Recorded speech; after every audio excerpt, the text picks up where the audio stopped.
নমস্কার বন্ধুরা, সেন্স কিচেনে আপনাদের সকলকে স্বাগত। আজ আমি আবার একটা নতুন আইটেম নিয়ে এসেছি।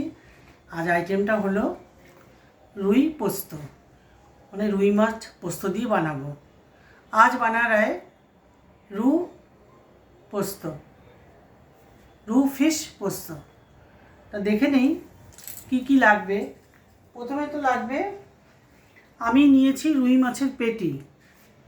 রুই মাছের পেটি নিয়েছি, আপনারা ইচ্ছা করলে গাদাও নিতে পারেন বা গাদা পেটি মিশিয়েও নিতে পারেন।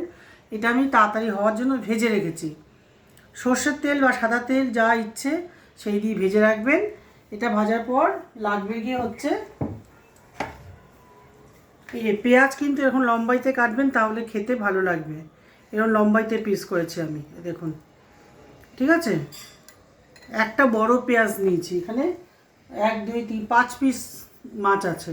একটা বড় পেঁয়াজ নিয়েছি, আর একটু লঙ্কার গুঁড়ো, একটু মানে 1 চা চামচ রসুন বাটা প্লেন, আর 1 চা চামচ ফুল আদা বাটা, আর লাগবে 4-5টা কাঁচা লঙ্কা, আর পোস্ত বাটা। এখানে শুধু পোস্তই আছে, কিন্তু অন্য কিছু নেই। फिश पोस्तों के लिए क्या क्या चाहिए देखिए। खसखस, ऑनियन, मिर्ची पाउडर एंड अदरक गार्लिक पेस्ट एंड पची मिर्ची। चलिए अब देख लेते कैसे बना रहा है। চলুন দেখে নেই কী করে বানাবো। প্রথমেই গ্যাসটা আমি তো এটা বসিয়ে রেখেছিলাম, প্যানটা তাড়াতাড়ি হওয়ার জন্য। আমি এখানে পেঁয়াজ ছেড়ে দিচ্ছি।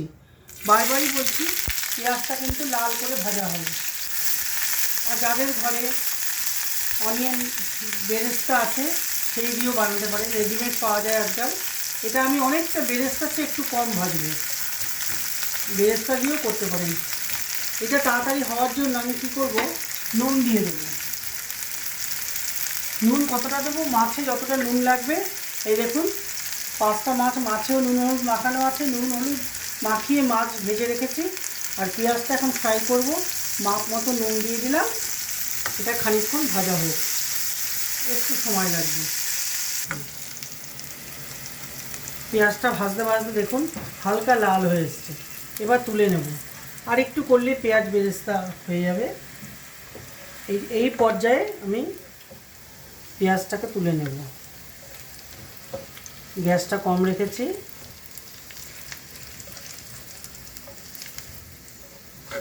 পেঁয়াজটা সাদা কিন্তু অবশ্যই রাখবেন না, এবং লাল করবেন, তাহলে তার একটা টেস্ট ভালো হবে। प्याज को लाल करके फ्राई कर लिए। अभी देखिए ये वाइट ऑयल से बना रहा है। आप लोग चाहिए तो सरसों का तेल से बना सकते हैं। अभी जो तेल है इसमें हो जाएगा। এখন যা তেল আছে এই তেলেই হয়ে যাবে। আমি প্রথমেই আচ্ছা আরেকটু তেল, সামান্য তেল লাগবে নিয়ে নিচ্ছি। পোস্ত ফ্রাই হবে তো ওই জন্য তেল লাগবে। প্রথমেই দিচ্ছি রসুন পেস্ট। পেঁয়াজটা ফ্রাই করে নিলাম। রসুনটা কিন্তু অবশ্যই ভালো করে ফ্রাই হবে।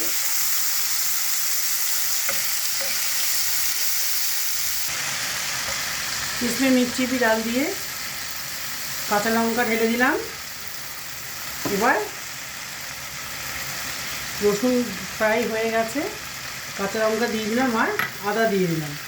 আদা বেশি ফ্রাই করব না, আদা বেশি ফ্রাই করলে আদার গন্ধ নষ্ট হয়ে যায় আর একটা রিচ ভাব চলে আসে। সব সময় আদা কম ফ্রাই করবেন, অন্য কিছুর সঙ্গে ফ্রাই হয়ে যাবে। এতে আলাদা করে ভাজতে গেলে আদার গন্ধ একদম নষ্ট হয়ে যায়। হয়ে গেল, এবার আমি পোস্ত ঢেলে দিচ্ছি। দেখুন এক বাটি পোস্ত 6 পিস মাছের জন্য।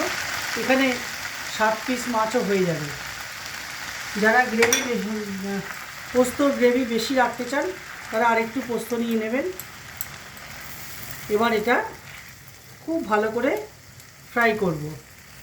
খুব ভালো বলতে মিডিয়াম আর কি, পোস্ত খুব বেশি ফ্রাইয়ের দরকার নেই, একটু খানিকটা ফ্রাই হোক।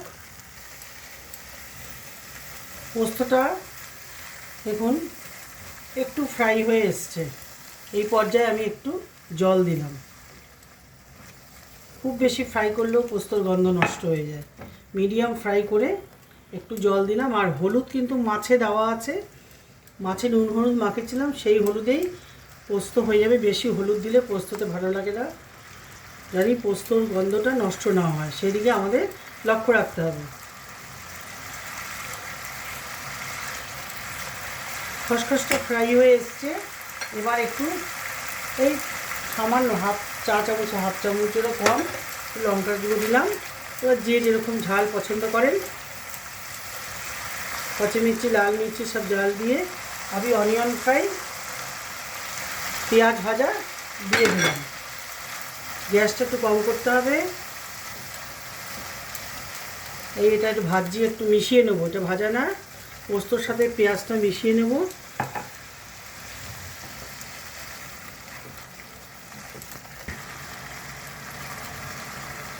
थोड़ा सा पानी डाल रहे, অল্প জল দিচ্ছি পোস্তর মধ্যে একটু গ্রেভিটা করার জন্য।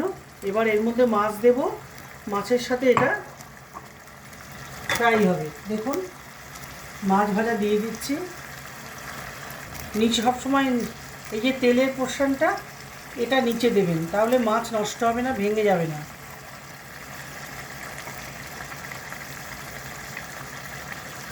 এরকম প্যানে, যে কোনো প্যানে যদি রান্না করেন তো মাছ ভাঙবে না। যদি কড়াই ছোট হয় তো মাছ ভেঙে যায়।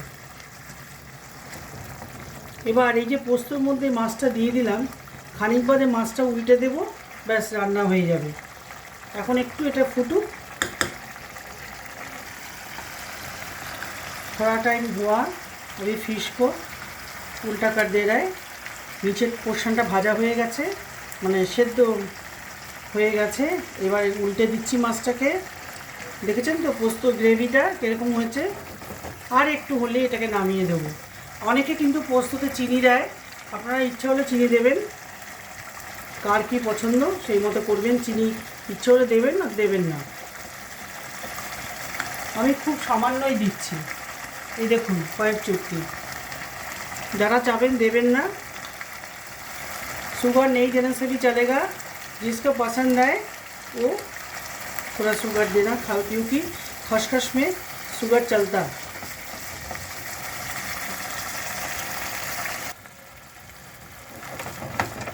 দেখুন রুই মাছ দিয়ে যে পোস্ত করেছি এটা হয়ে এসছে। এবার এটাকে আমি পরিবেশন পাত্রে ঢেলে দিচ্ছি।